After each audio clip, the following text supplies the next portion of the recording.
Halo semuanya, selamat datang di channel iTech Live. Dan akhirnya iOS 14 resmi atau versi ofisialnya dirilis Apple pada tanggal 17 September. Dan kira-kira gimana sih rasanya iOS 14 official? Haruskah kalian upgrade? Kita akan coba dalam video kali ini di 3 device yang berbeda. Ada iPhone 11 Pro dan ada iPhone XR dan juga ada iPad mini 4. Dengan masing-masing performa dan chipset spesifikasi yang berbeda, juga tahun keluaran yang berbeda pastinya. Simak terus video ini, saya Indra, and so let's get started.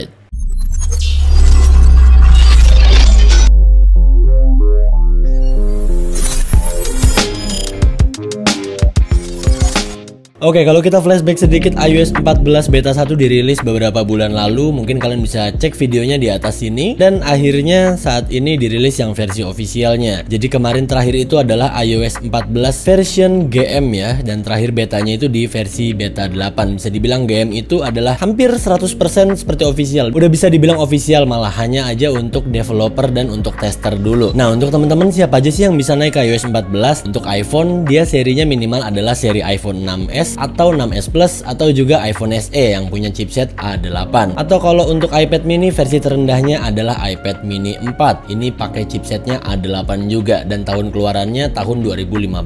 Jadi kita juga akan cek nih di device yang punya chipset paling terendah. Untuk upgrade-nya gimana metodenya? Kalian bisa menggunakan metode iTunes. Caranya adalah kalian download dulu IPSW atau firmware-nya di ipsw.me. Lalu kalian bisa lakukan metode clean restore melalui iTunes seperti pada video ini, sama persis itu untuk metode restore menggunakan iTunes. Atau kalau kalian nggak mau repot, kalian bisa langsung pakai metode over the air atau upgrade melalui icon setting di sini. Dia menunya ada di setting, general, lalu di software update-nya. Nah, kalau kalian baru mau update, tampilannya akan seperti ini teman-teman. Tips trik untuk upgrade-nya adalah pastikan WiFi stabil, pastikan koneksi stabil. Nggak harus selalu kencang karena ya kadang yang kencang juga suka ada ping spike naik turun. Pokoknya pastiin koneksinya itu stabil ya, kencang dan stabil itu lebih bagus. Dan pada saat downloading, pastikan baterai iPhone kalian berada di atas 50%. Dan pada saat mau installing kayak gini, pastikan baterai kalian di atas 20%. Atau tipsnya adalah sambil di charge aja, nggak apa-apa. Buat gua, update over the air atau melalui iPhone secara langsung itu sangat krusial sekali mengenai jaringan atau koneksi yang kalian gunakan. Pokoknya tipsnya kalian update pada saat iPhone kalian udah mau kalian tinggal tidur gitu, biar nggak usah dimain-mainin lagi dan sambil di charge. Pas kalian bangun jadi udah tinggal install aja. Atau kalau untuk teman-teman yang punya koneksinya kurang kenceng, katakanlah update-nya itu sekitar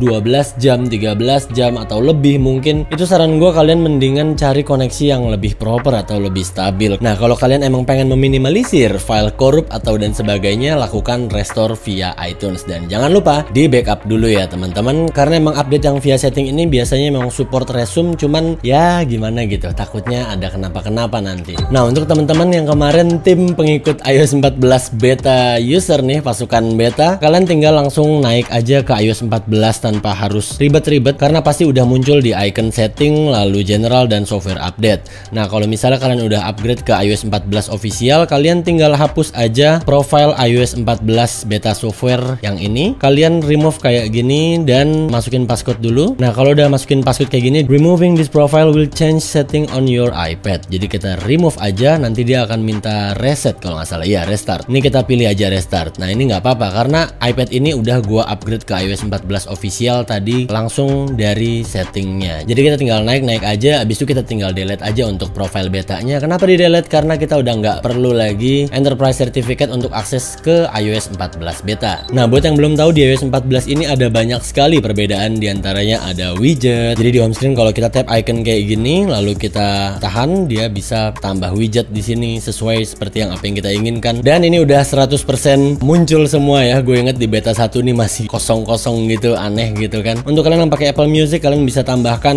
untuk music di sini. Kalian juga bisa pilih untuk widgetnya, untuk yang ukuran berapa, 2x2, 4x2 atau 4x4 di sini. Atau juga kalian bisa lihat untuk setup gue di sini. Di sini yang paling gue pakai itu adalah kalender, lalu baterai, lalu ada weather juga, ada screen time, lalu ada shortcut Siri. Jadi tinggal digunakan dan kalian setup aja sesuai keperluan kalian. Dan untuk di iPad tampilannya dia berbeda ya, ada di bawah sini untuk widget-widgetnya. Karena iPad ini punya dimensi layar yang lebih luas, pastinya ada space tersendiri untuk widgetnya, jadi nggak numpuk-numpuk di home screen seperti iPhone lineup. Lalu ada fitur back tap. Nah, ini gue tes pakai iPhone XR ya. Untuk aksesnya kalian masuk ke setting, lalu ke accessibility, lalu ke bagian touch, dan di paling bawah sini ada back tap. Ini ada yang double tap, ada yang triple tap. Dia gunanya kalau kita double tap kayak gini, dia akan langsung muncul multitasking, dan kalau triple tap dia akan langsung screenshot. Jadi back tap ini memberikan function tambahan untuk kalian. Di sini banyak banget, ada mute, ada volume up, volume down, smart invert, speak. Wow, banyak banget fungsinya di sini. Kalian bisa pilih sesuai kebutuhan kalian. Dan ini tested jalan di iPhone XR. Dan di paling belakang sini juga ada namanya app library. Jadi semua aplikasi udah ke-organize di sini. Jadi buat kalian yang suka ngoleksi banyak aplikasi atau games, mungkin sekarang akan lebih ke-organize dengan adanya app library ini, karena dia akan mengelompokkan aplikasi berdasarkan kategori aplikasinya, dan kita bisa langsung search di sini juga, dan kita bisa langsung quick search sesuai dengan alfabet di sini. Lalu di iOS 14 kini juga udah ada fitur picture in picture. Ini untuk kalian yang pengen meminimize video, lalu kalian bisa melakukan aktivitas lain sambil tetap nonton videonya. Ini untuk YouTube sayangnya masih belum kompatibel, kita tinggal nunggu YouTube-nya nge-update untuk di iOS 14. Jadi kalau kalian buka YouTube di browser, kalian tinggal akses video yang kalian mau, lalu kalian pilih yang full screen, dan di atas ini ada picture in picture-nya, dan kita bisa langsung exit application-nya dan sambil nge-play videonya. Dan kalau ke kanan kayak gini kita minimize tapi audio tetap jalan, kita munculin lagi, dan untuk nge-close kita pilih yang silang ini. Fitur picture in picture ini sangat native sekali dan bekerja sangat flawlessly banget di aplikasi Apple TV dan Netflix. Dia langsung bisa gua rasain dari beta 1. Untuk di iOS 14 officialnya ini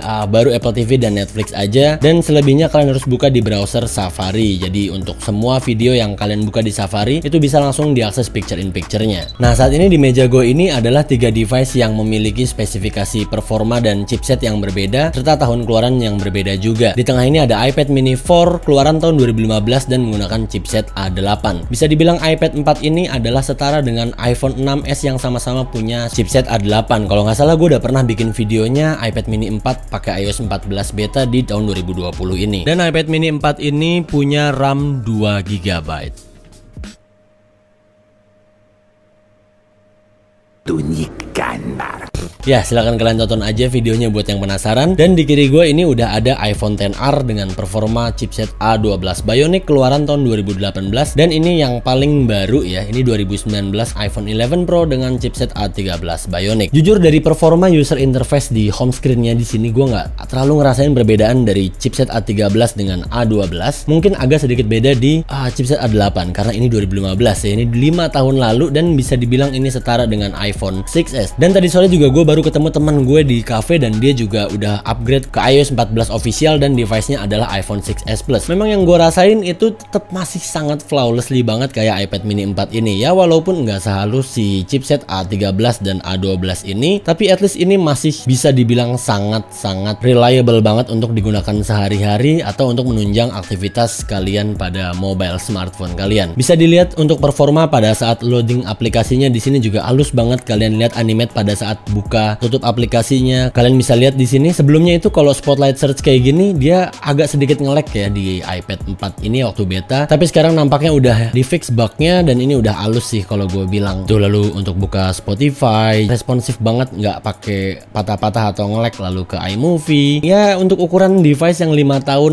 buat gue iOS 14 ini performanya sangat-sangat baik sekali. Dan untuk baterai performance-nya kalian nggak usah khawatir. Kalau gue bilang sih ini kayak lebih irit dari versi 13 kemarin ya, 13.7 terakhir. Dan pastinya iOS 14 ini lebih stabil untuk di device-device teratas maupun device yang urutannya paling rendah dengan chipset A8, iPad mini 4 atau iPhone 6s dan iPhone 6s Plus. Nah, dalam video kali ini mungkin gue akan mempersilahkan teman-teman untuk berpartisipasi. Isi di kolom komentar di bawah device kalian iPhone apa atau iPad apa dan running di iOS 14 official itu gimana rasanya, gimana performa baterainya, nge-lag atau enggak. Karena gue ingin kalian semua berpartisipasi untuk mengisi konten video ini biar lebih berfaedah tentunya untuk teman-teman yang saat ini masih galau upgrade apa enggak ke iOS 14 dari iOS 13, dari iOS 12 atau iOS 11 mungkin. Jadi bisa semakin yakin setelah ngebaca komentar dari teman-teman yang bervariasi ya untuk spesifikasi, jenis, dan seri iPhone-nya. Untuk fitur-fitur dan perbedaan lengkap di iOS 14 mungkin akan gua bahas di lain kesempatan atau di video berikutnya. And that's all. Mungkin segitu dulu aja untuk video kali ini. Silahkan teman-teman yang mau upgrade ke iOS 14, gua saranin untuk upgrade sekarang juga untuk device 6s ke atas atau SE ke atas. Nah, buat teman-teman yang device-nya iPhone 6, 6 Plus, 5S atau 5 gimana, nggak usah berkecil hati. Walaupun iOS 13 iOS terakhir kalian, iOS tersebut masih sangat diperhatikan oleh Apple. Kemarin juga baru di patch untuk update versi 13.7-nya, dan kalian masih bisa download aplikasi. Dan di samping itu, gue selalu doain kalian yang saat ini mungkin lagi nabung untuk upgrade device-nya ke device yang paling baru atau mungkin 1-2 tingkat di atas device yang sedang kalian gunakan. Please like, comment, and share this video. Subscribe juga untuk menantikan video-video terbaru dari iTech Live, karena gue jamin di bulan ini dan bulan depan di kuartal 4 ini videonya seru-seru dari iTech Live, kecuali yang sebelumnya yang main gitar, tahu tuh siapa. And I'll catch you guys on the next video. Thank you for watching. Saya Indra, and until next time, goodbye.